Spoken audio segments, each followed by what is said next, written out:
para po sa ating dagdag kaalaman. Pansit-pansitan ay tinatawag ding ulasimang bato sa ibang probinsya at clearweed naman sa salitang English.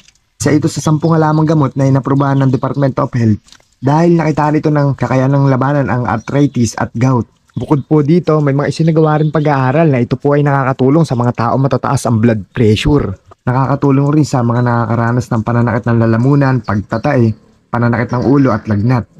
Ang pansit-pansitan ay kung saan-saan tumutubo dahil ang mga maliliit na buto nito ay nadadala ng hangin. Ito ay maaaring gawing tsaa. Maglagay lamang ng katamtamang dami ng dahon sa isang tasa na may mainit na tubig. Ang madalas kong gawin ang pansit-pansitang salad. Ang lahat ng bahagi nito ay kinakain mula sa mga ugat, tangkay at sa mga dahon. Gasan lamang mabuti. Ang lasa nga pala nito ay mayahambing sa prutas ng makopa. Pero syempre, iba-iba naman tayo ng panlasa. Huwag magtiis sa isang bagay na alam mo may kulang. Magdagdag ng mga rekado sa buhay na magpapasaya sa'yo. Minsan kailangan nating mag-unload. At ngayon ay simulan mo nang tumikim ng panibago. Malayo sa iyong nakasanayan. Gawin makabuluhan at positibo ang tingin sa buhay. Ilang minutong dagdag kaalaman. Muli ako po si King San Juan. Good health po sa atin lahat. God bless.